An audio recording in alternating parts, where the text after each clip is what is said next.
If you would like to listen to or download any or all of Power at Work's blogcasts in podcast form, they are available for streaming and download on Spotify, Apple Podcasts, and Overcast. Just search Power at Work on any podcast platform and enjoy all of Power at Work's podcasts. While you're there, two things we would like you to do. First, subscribe, and that way you won't miss any Power at Work podcasts. Second, please give Power at Work a 5-star rating, a like, a love, whatever is the tool that your podcast provider gives you. It helps others who care about workers and worker power to find Power at Work's content.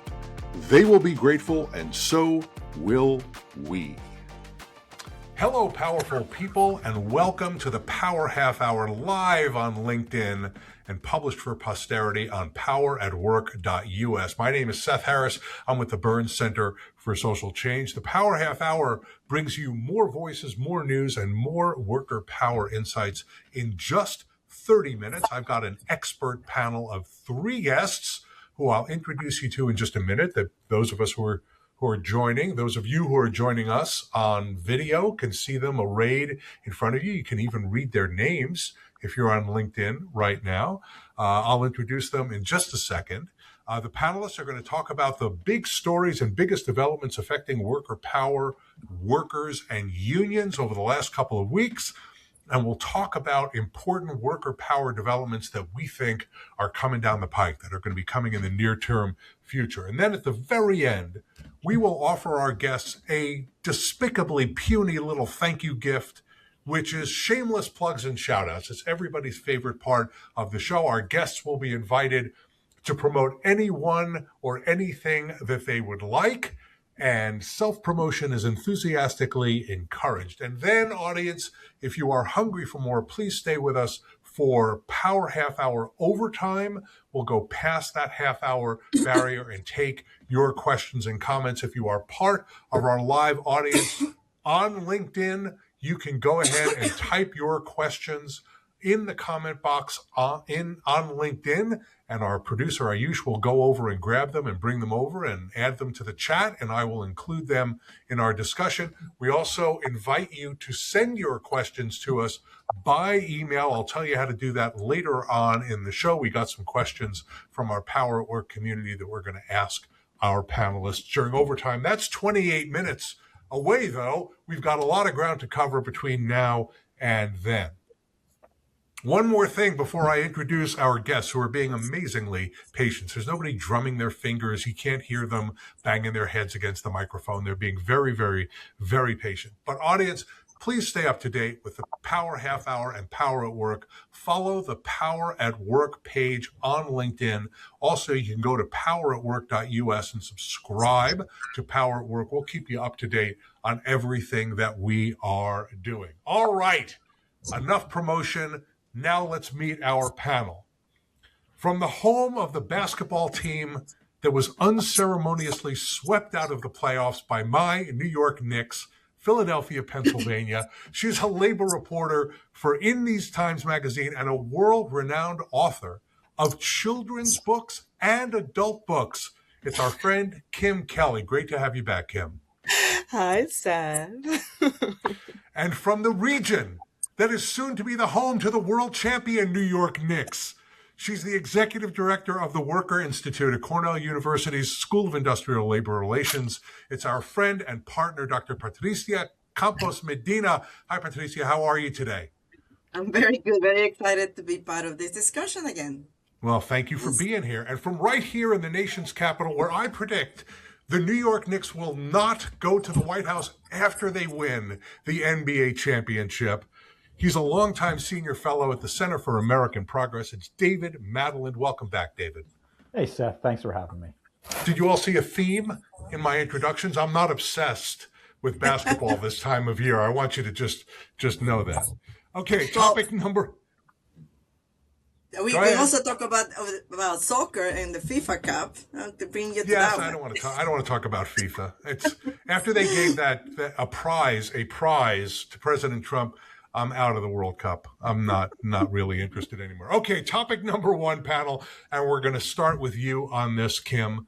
We're going to look over our shoulder, we're going to look in the rearview mirror, and we're going to figure out what was the most important or most interesting development or the biggest development relating to unions, worker power, and worker collective action over the last couple of weeks. Kim. So I can never say it's the biggest or most important because everything's important. But something that I've been following, that is a little wonkier maybe. I just wrote a piece about it for In These Times. So we know that Doge, they came, they saw, they screwed up everything. The mass purging of government employees, of workers across the country, and then they sort of disappeared. In a way it seems like they disappeared after they ruined thousands of people's lives and caused an enormous mess for everyone left. But that wasn't the end of the story. They're the splashy Elon Musk, like creepy kids with their laptops storming in visuals. Those went away. But there's still lots of smaller, less visible government agencies that have a huge impact on working people and worker health and worker safety that are still kind of quietly being taken out back. The one that I was paying attention to this past week, the Federal Mine Safety and Health Review Commission. I had a lot of words. I had to double check it was right. That does not sound very sexy. I get it.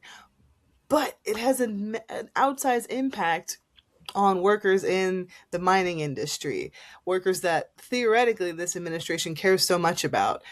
They just lost one of their commissioners. They lost their entire Pittsburgh office. Now there's no office in Appalachia whatsoever. This is an agency, a small independent agency that essentially deals with worker discrimination cases and like mine closure. It does the boring, hard legislative work around these big issues that impact individual workers really personally, and is being gutted. And that is happening across the government. This is not just an isolated case. The NLRB has been all messed up. OSHA, the counterpart, OSHA's counterpart of this Federal Review Board, they've been gutted. There's all these insidious moves being made that are getting less attention. They're less flashy, but they are having a real impact. And it's something that stresses me out because how many repeats of this story are happening across the states, in DC, throughout the country. There are still workers losing their jobs and workers losing their advocates and their protections while we're understandably distracted by these much bigger geopolitical and domestic catastrophes that are taking up all the headlines. But the people behind Doge, behind the government purges, like they're still doing this. It's still happening, and it's going to continue to impact workers' health and safety in ways that I don't think is going to get as much attention as it deserves, but matters nonetheless. Like Doge never really went away. It just got quiet. It absolutely matters, and really grateful to you for lifting it up. Now we are talking about it because you raised it up here, and I think that that's important.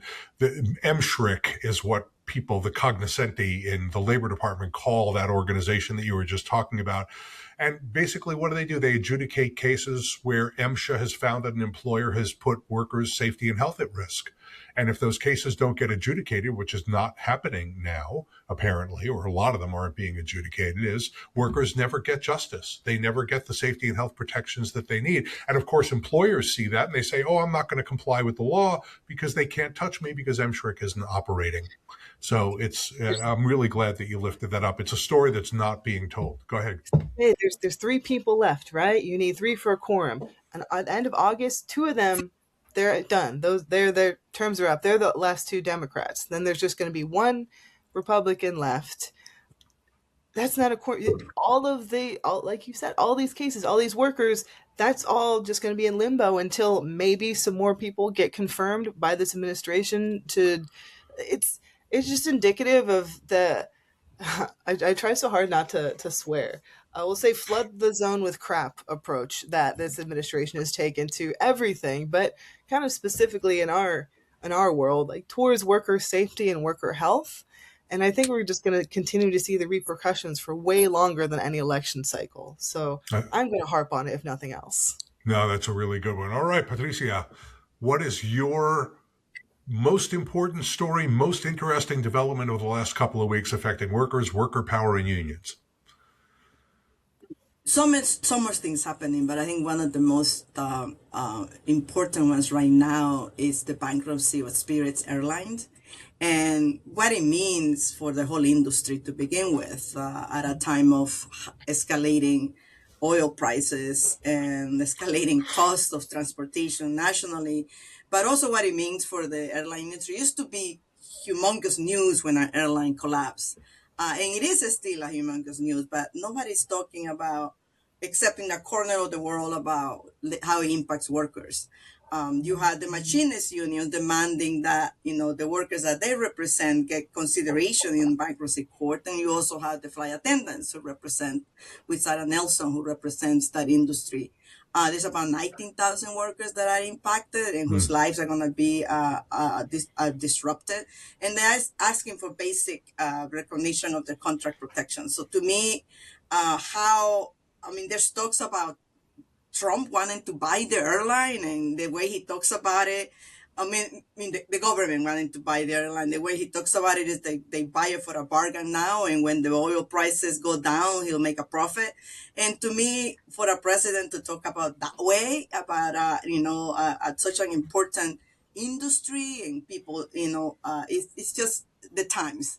But what the machinists do and what the flight attendants are able to negotiate out of this bankruptcy deal will set the tone for any future negotiations in the airline industry, because unfortunately, with this never-ending war, we're going to see airline, gas prices go up and continue to put the pressure on airlines that are not as efficient, and we will see more of this collapse and mergers that are not healthy for any one of us who's trying to get somewhere to work or to visit family. So to me, that's an important fight that will determine how we move forward in these mergers and acquisitions of airlines.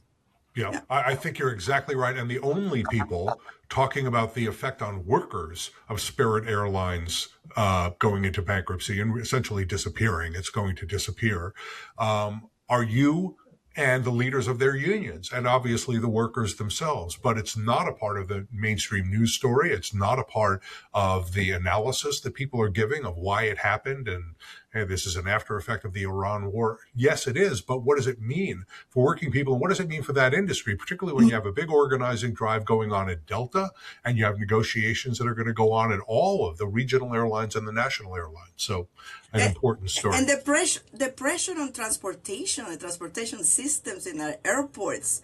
And I mean, to me, it's a void to we used to analyze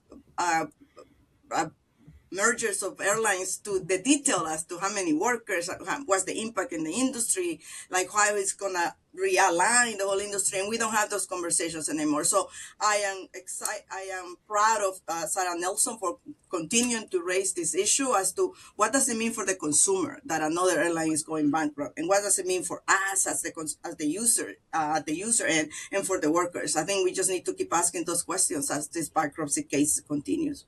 Absolutely right. Of course, Sarah Nelson, the president of the Association of Flight Attendants. David Madland, tell us about what was the most important story of the last couple of weeks affecting workers, worker power, and unions.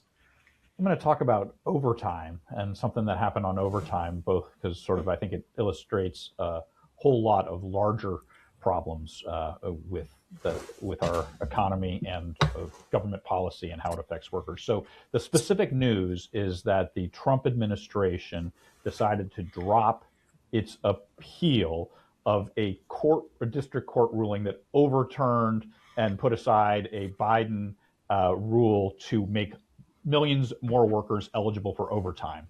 So in the short term, this means that millions of workers aren't going to get the time and a half that they deserve from overtime. It also highlights the basic theme that Kim and Patricia have been talking about, the Trump administration not really being on the side of workers, which I'm sure your readers or listeners are all quite familiar with. But to me, the couple of other really big things that this decision highlights is some structural failures. First, the courts and how biased they are against workers and how partisan they are. So the long history of this overtime, or I don't even the full history, but at least a partial long history of this overtime rule is that President Obama sought to significantly expand the number of workers that were eligible for overtime, consistent with what had been done previously. So he updated the rule, and then a district court says, no, you can't do that. Texas court says no, and we're going to make it nationwide, kill the rule. Donald Trump then gets elected to office and does a much weaker version, but updates the overtime threshold so a few more workers get covered. Courts say that's okay. Joe Biden comes into office and says, actually, we need to update it. More workers deserve overtime, and courts say no. And that's just a really troubling pattern that a Democratic president can't do something that a Republican president can. And it highlights, to me, the need for court reform. And it's not just about the Supreme Court. It goes all the way down. The other thing it highlights is the ineptitude of Congress. At any point, Congress could have passed a law and said, yes, more workers are eligible for overtime. They did nothing. And this is, a long-standing problem. It's not just about overtime. Minimum wage hasn't been updated in 20 plus years. We could go on and on. Congress hasn't done anything to help workers. Courts are biased against them. We need big structural reforms, and that's why I picked this overtime example of the Trump administration not doing the right thing, but it also illustrates these much larger problems. Yeah, can I just say I'm really glad you raised that issue up, because I lost more hair and more stomach lining fighting about overtime over the course of several administrations than maybe any other issue. The other issue might be Davis-Bacon. I got really involved in that issue as well. But we're in a preposterous, completely non-constitutional situation, or a constitutional or anti-constitutional situation, with the way courts are second-guessing policy decisions by regulatory agencies. That's not the way our system is supposed to work, and I'm glad that you raised it up. I'm going to jump in with a very, very recent development, and just a few hours ago, actually, the Bureau of Labor Statistics reported that inflation was up substantially in April. The consumer price index was 3.8% over the last year. That's largely because of gas prices, which are the increase in gas prices entirely because of President Trump's war against Iran. The average price of gas nationally now is $4.50. In some states, it is substantially higher, of course. At the end of February, before Trump started this war, the national average price was below $3 a gallon. So we've had a 50% increase in gas prices, and that is what is driving these increased inflation numbers. Now, what does that mean for working people? It means they suffered a pay cut. Inflation cut their pay. Higher gas prices cut their pay. Real average hourly earnings, which is essentially wages adjusted for inflation, taking into account inflation, were down 0.5% from March to April and 0.3% over the course of the last year. Now, let's be honest, that's not a gigantic amount of money for people like us.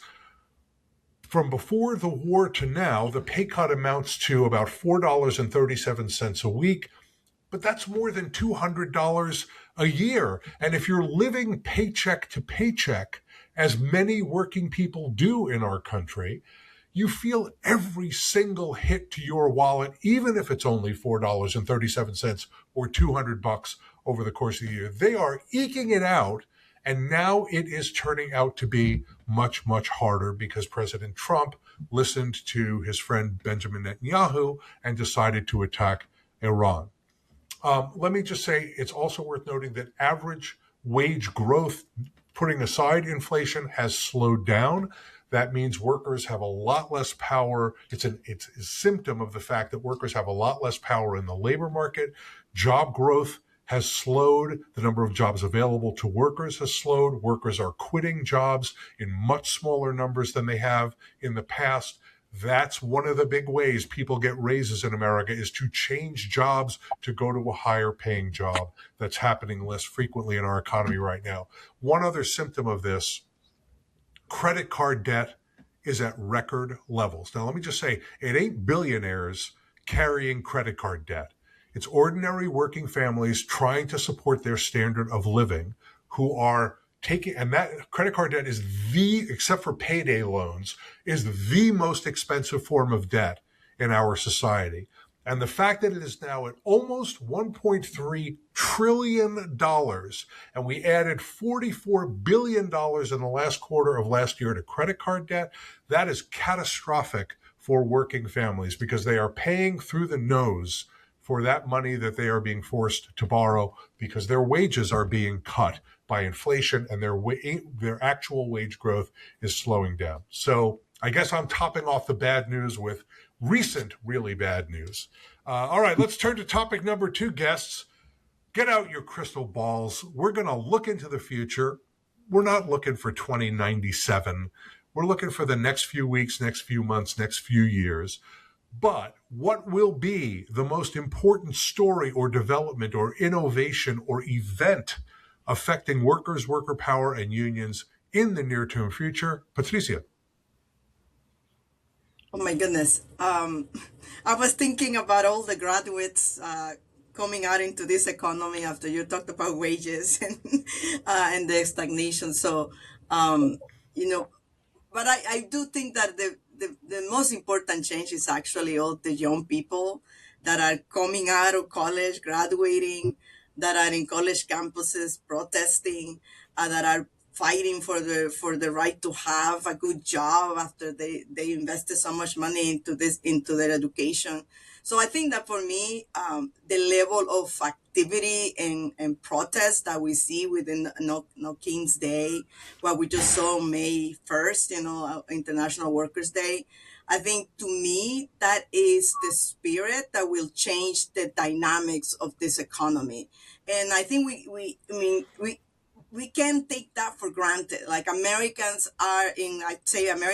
workers are in economic crisis. You just said it, and they are actually demanding action. So I think we're going to see that shift, and we're seeing it every day.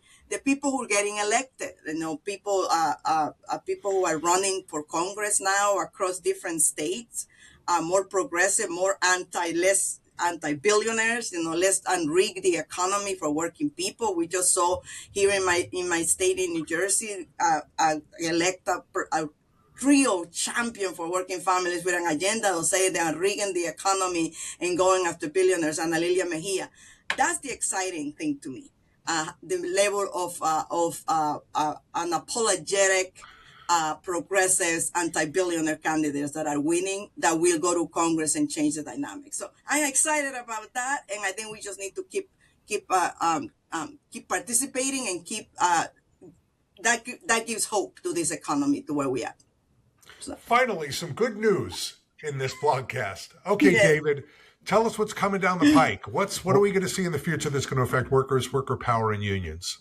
I also have some good news. All right, I'm ready. And it's not even very far in the future. I can, in basically about an hour, there's going to be a press conference in California announcing the gig workers union. This is so the rideshare drivers, Uber and Lyft drivers, they helped pass for a new law in California that enables them to unionize and bargain collectively and bargain for the entire sector of rideshare. Well, today they are going to announce that they have presenting enough signatures to the state to be certified to start the process. So they are going to present tens of thousands of signatures, and that will enable them to get access to the list of the rest of the drivers so that they can then be certified to start bargaining. That's the next stage. But this is the first major step in what I think is a revolutionary policy and can transform the labor movement because it creates a much easier path to unionization than the National Labor Relations Act. and it creates a sectoral bargaining structure, so you bargain for a lot more workers. Just to give a sense of the scale that we are talking about here, there's a California law and a Massachusetts law. If those two laws succeed in creating collective bargaining for the workers that are covered, that will be 900,000 workers newly covered by a collective bargaining agreement. That will reverse, just those two things will reverse 20 years of collective bargaining coverage decline across the entire country. So we're back to the 2000s or late 1990s. Major accomplishment. Nowhere near enough where we need to go. We got to get way beyond even 30+% in my view, but big steps that I see real promise, and they're moving forward in the way that is set out under the law. So it's promising how it's actually being implemented, because of course you can say you've got a great theory and a great law, but it's got to be implemented right as well. And so far that seems to be happening as well.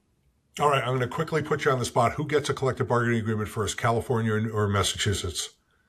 It's going to be a one-word answer. I think it's going to be really close. I think it's a good situation where they're racing, but California has been going faster than Massachusetts. Massachusetts was passed about a year earlier, but the progress in California has been speedier, so I could imagine California happening faster. All right, Kim, we're on a winning streak here. 2 happy stories in a row. Do you want to keep us going, or do you want to tell us that Armageddon is coming our way in the future? I'll stick with being hopeful, because we have an opportunity. The United Auto Workers, right? We all know that they spent so much effort, so much doing bargaining a contract at the Chattanooga Volkswagen. They successfully unionized an auto manufacturer in the South, in Tennessee. That rules. And the workers recently ratified their contract. So bingo bango, they did it. And now the United Auto Workers have kind of trained their sights on other places in the South. It's not, confirmed, but I've been hearing some little rumors, seeing some little reporting that it looks like the next target might be in Alabama at a Mercedes-Benz plant in Tuscaloosa, about 45 minutes outside of Birmingham, where there are about 6,100 workers. And they had previously tried to organize, but it didn't quite work. But conditions have changed, factors have changed, NLRB got involved. It seems like the momentum that they're going to be able to carry from this successful campaign in Tennessee, it seems like this might be the moment. And if they can successfully organize another auto plant in the Deep South, in Alabama, which I've been covering various worker struggles there for years now. I love Alabama. Alabama deserves better. But seeing that happen really just down the road from the site of other really important worker struggles in the area, the Amazon workers in Bessemer, who were the first to try and organize an Amazon facility back in, I think it was 2020, 2021. It was a while ago. There's still folks organized down there. They haven't given up. They've had to deal with so much. There's a massive coal miner strike down there I covered for years. Right. This little piece of Alabama, there's something special there, man. I'm telling you. And the workers there know, the people there know. And it looks like hopefully we might start getting some good news out of that little piece of Alabama in terms of auto workers organizing. And if they can get Alabama, the rest of the South is just dominant. If you can win, if a union can win in Alabama, they can win anywhere in America. There just is not a more pro-management, anti-union state in our country. Maybe South Carolina competes with them. But let me also say, if Volkswagen and Mercedes-Benz are different companies, and Volkswagen had its problems and did some things they shouldn't have done, but they are more of a pro-union company or a union-accepting company. Mercedes-Benz is not that way. So if the UAW can beat Mercedes-Benz and win for the workers outside Tuscaloosa, that would be a huge development. I think this is a moment also of a lot of movement activity in the South. And I think that, what happening with the attack on the voting rights of representation for African Americans in the South, including Alabama. I think it's going to create a lot more of the hump for people to wanna fight back. If the UAW gets it right, and they have a history of mixing voting rights and organizing and economic rights, and that's what made them strong before. I hope that they go back to that playbook of the 1960s, and that they actually embrace the battle for representation for workers there, because there's a lot of movement activity happening in the South, and the labor movement is right at the cusp of being able to be part of it and benefit from it. We have arrived at shameless plugs and shout-outs. We don't have any time for shameless plugs and shout-outs, but we're going to do it anyway. Everybody take just 1 minute to plug or shout out anything or anyone you would like. David Madland, what is your shameless plug or shout-out? I recently wrote a paper with Jared Bernstein, who's a former chair of the Council of Economic Advisors with President Biden, as well as some co-authors, and where we modeled the impact if we moved towards a sectoral bargaining system in the United States. And we found that we could nearly triple the number of workers covered by collective bargaining agreements. And I think it's a big move that trying to popularize the concept and show how important it would be if we improve the way we bargain. Oh, fantastic. Kim Kelly, what's your shameless plug or shout out? The paperback version of the Young Readers edition of my book, Fight to Win, is I think it's available now. I'm really excited about it because it's a lot cheaper. It's I think it's only like $8.99, and getting these stories out there in the most accessible way possible has always been my goal. So now, summer reading time, tell your members, tell your friends who have kids and have young folks, or just someone who wants a less challenging read. I know we're in like the era of YA. It counts. Go check out my book. You want a lighter 400-page original. And they can find it at any independent bookstore that doesn't begin with the letter A. Patricia Campos-Medina, what is your shameless plug or shout out? My shameless plug is I continue to promote my work on Workers with TPS. Our report, We Are Home, is coming out in the next 2 weeks. Go out, visit my website, the Workers Institute at Cornell, and we are basically telling the stories of belonging of workers with TPS. We did it here with Power at Work with Seth, and I spent a day with workers with TPS at the Supreme Court fighting for the right to belong in the United States, and it's been a privilege of my life. So if you want to learn more about workers with TPS and the right to be in the United States, just visit my website and let's continue supporting them in their fight to stay. Absolutely right. Audience, stick with us if you can. We will begin the Power Half Hours overtime in just a minute. For David Madland, Kim Kelly, Patricia Campos-Medina, and our producer, Ayush Kanvalkar, thank you for joining the Power Half Hour. Stick around for overtime, but for right now, class is dismissed. All right, everybody, take a breath. Take a sip of whatever you have in front of you, unless it's bourbon. Don't do that. Well, it's up to you. Actually, it's 5 o'clock somewhere in the world. But let's take a little break. But what we're going to do is we're going to give our audience an opportunity, if they would like, particularly our live audience. If you have a question, and if you and we've already gotten some information from somebody who's slapping back at my Knicks references. But if you're in the live audience right now, you're on LinkedIn, go ahead and post a question or in a comment on LinkedIn, and Ayush will go over and pick it up, and he will give it to me in the chat, and we will read it here. You can always submit a question to us via email at poweratwork@theburnscenter.org. That's poweratwork@theburnscenter.org. We'll save your question for next time. Obviously, we won't be able to get to it this time. We're going to start with the questions that we received from our Power at Work community. And here we go. Here's number one. With the Biden infrastructure bill still sending out huge amounts of money to the states for transportation construction, and all the reports about massive spending on data center construction, can we expect to see big-time growth in the building and construction trades unions? Anybody want to take that question on? I'll start. I think that's a big open question.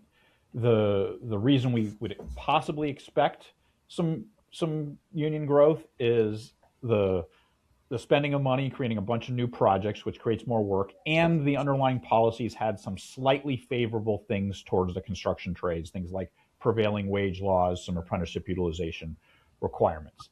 That said, the Trump administration has canceled a number of projects, lots, like large scale, and always question about their implementation of pro-worker policy.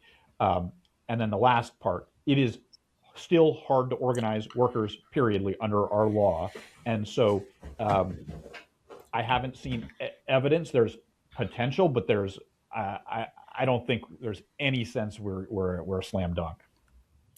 So my perception is exactly the same. Before Trump was elected, every building trades union president that I talked to was talking about gigantic amounts of growth. I mean, one union told me they were going to double the number of members that they had over 10 years. I mean, they were really enthusiastic, but slashing all the money for the Inflation Reduction Act, all of the green energy projects, wind, solar, nuclear, hydro, that is going to affect folks. And, the union busting is not, the building and construction trades industry is not immune to union busting and also to union avoidance. And I should also say, and I agree with you completely on this, David, not every one of those projects is going to go to a unionized company. Now, the Trump administration did keep President Biden's executive order in place that assures that federally assisted construction projects have or are encouraged to have project labor agreements, but there's no guarantee that will happen. So I'm with you. I have heard really good things out of the building trades, but I haven't really seen the numbers in any meaningful way. We saw a little bit of growth in the most recent union members report, but not the kind of massive growth that the unions themselves are talking about. Anybody else want to get in on that one? Or Can I just add one more small thing on that? Sorry, that I remembered. So, I looked at one specific case of a Blue Oval factory in Tennessee, which was an electric vehicle facility, and sort of initially great promise.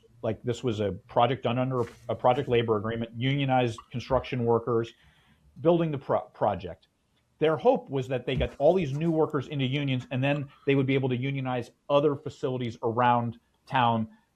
And that work hasn't come, and the unionization of those workers has been much harder than they expected for all the reasons we've talked about before. So that's just one little insight into the theory and then the practice. Right. I think that's right. Okay. So before we go on to the questions, our friend Ali Bustamante posted a comment. He says, just a matter of time before rising inflation to further erode the labor market. I completely agree with that. It is damaging in a whole bunch of ways. And I gotta mention this Knicks, because talk about recent developments. Here is an article. I don't know what the source of the article is. The title of the article is NLRB charges Knicks owner James Dolan with breaking federal labor laws. Now, here's the excerpt. I'll just read it very quickly. The National Labor Relations Board has charged Knicks owner James Dolan with breaking federal labor laws. According to the New York Times, the NLRB says Dolan, the CEO of Cablevision, threatened to withhold pay increases from his company's technicians in Brooklyn if they did not vote to quit their union. He's trying to get the union members to decertify their union at Cablevision, apparently. The NLRB also alleges that Dolan's company undermined the union, quote, by sponsoring a non-binding poll to determine whether the technicians wanted to leave their union, according to the Times.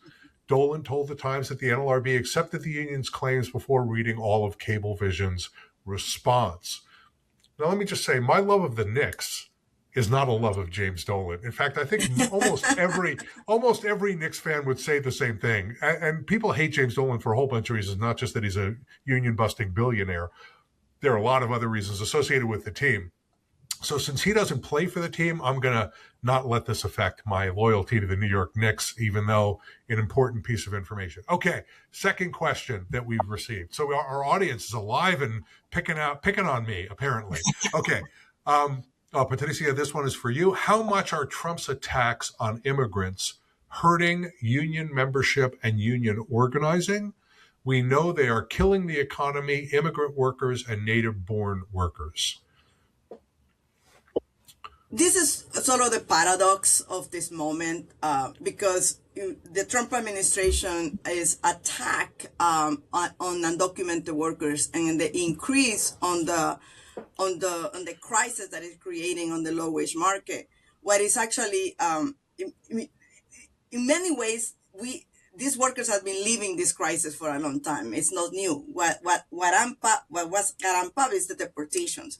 So unions have been, I think, have been defending these workers for a long time. So I think that it's been an ongoing battle. The shift, it's not increasing unionization because it's always been hard to unionize undocumented workers in these low wage industries. So the crisis is still the same. What has changed, though, is that the perception by workers that union can help them get some sense of safety and some sense of security. And I want readers to look at the strike at JBS. That's the beef processing plant in Chicago. It's national, and how there were so many pressures on the health and security of the workers that were employed. And remember, a lot that created this pressure to settle that contract quick. They went on strike and then they settled it. So in many ways, I think that the crisis that Donald Trump is creating, while it's really impacting immigrant undocumented workers, it hasn't changed the circumstances of their lack of rights at work. And unions are stepping up and defending them and stepping up and fighting for their for the removal of deportation. So I think it's an interesting time in which the unions will have more credibility with workers at this moment and the American public. And we just have to keep fighting for different ways that workers can get collective bargaining rights. That's where the worker centers, like the Workplace Justice Project in New York City, that has actually passed laws to secure rights for undocumented workers in the platforms. In California, for restaurant workers, that we have created public policies that give basic rights to everybody. I think that's what you're going to see, more action by states to create basic rights for workers, and the unions are right there supporting that, because we need to figure out how to keep the bottom up. So I don't think you can turn it into numbers or less numbers. You can see it. You can turn it into better policy at the state level that protects more workers across the country. Kim, you are nodding your head. You want to get in on this one? Oh, I'm just happy to be listening to the experts. Okay, I got it. All right. So, oh, well, look at this. David Madland. Your stalker apparently has a question. I know David Madland will be one of your guests this week. Let me just say, we announce it 2 weeks in advance. So don't feel like you're being stalked. I don't think you are. Or maybe this is just the president of your fan club. We're going to find out. Here's the question. Would you ask him, David, whether there have been, well, you sort of answered this one already, but maybe you want to expand on it a little bit. Would you ask him whether there have been any new developments in sectoral bargaining? Is it growing? Where and in what industries? So you've already talked about the rideshare drivers in California and Massachusetts. There's also a bill under consideration in Illinois in that regard. Are there other places where we are seeing the growth of sectoral bargaining? So yeah, you mentioned Illinois, considering that model, also Minnesota. So there's states where the rideshare model could move. The other thing in the sectoral bargaining related space, this is not exactly sectoral bargaining with these tripartite wage boards or industry councils. The state of Washington recently passed one for childcare. So that gets childcare workers a seat at the table with employers and the government to help set minimum standards. So that's a step forward. Those are the big moves in the U.S. I think the other important thing to note is in what's happening in other countries. This is a phenomenon around the world, is that workers are getting squeezed, the economy's not working, and they turn to right-wing authoritarian governments. And belatedly, people are recognizing what we've long known, that unions, when you make the economy work better, you can actually have stable democratic governments. And some more governments are recognizing this and pursuing sectoral bargaining kind of policies. Australia is a key step forward a couple of years ago, and we're seeing how those work, increasing union membership, increasing collective bargaining coverage, increasing wage is. So yes, also some international successes, modest, but the right direction. Well, I just want to go one more step on this one, because I think it's really important, and you and I have been in these conversations with a bunch of other folks, and I don't want to mention who it is, because I don't have their permission to talk about them. But there's a very big discussion going on about how states can get in the business of building worker power, building worker voice.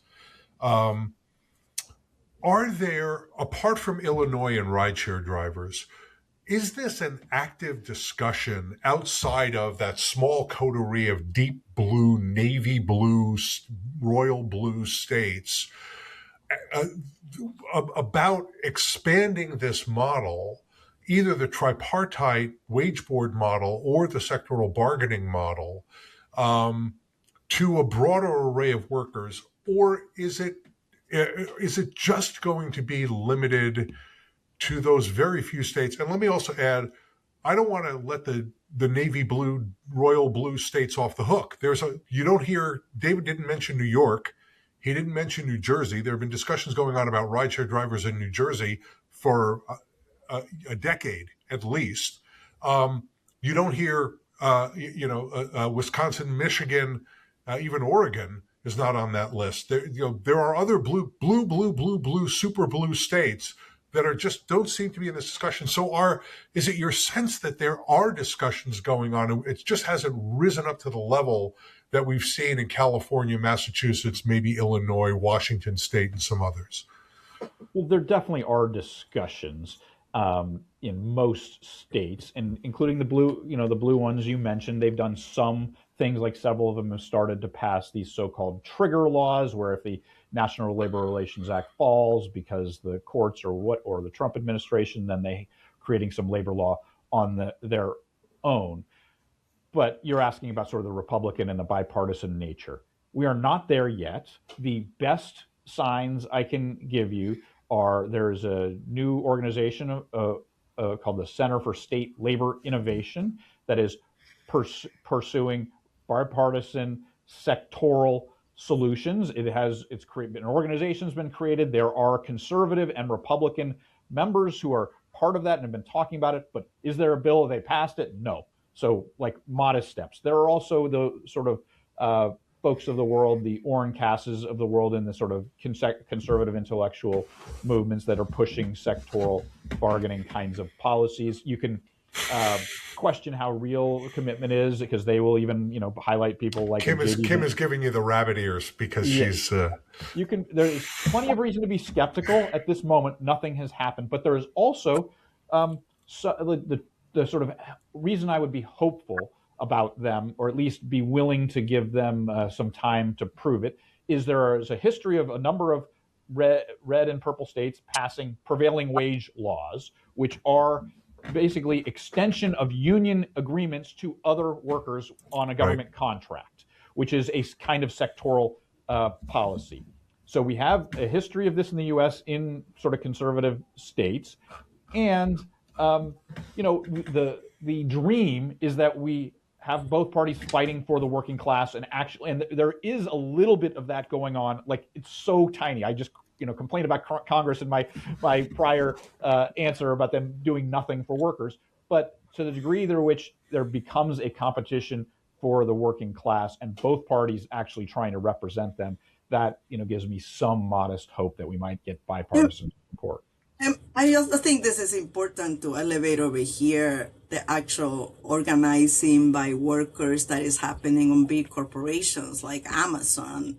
That hasn't stopped, even though ALUL here in New York City hasn't gotten an agreement. There's more of those facilities, and what they're trying to create, the pressure for a industry-wide agreement with Amazon if we ever get there.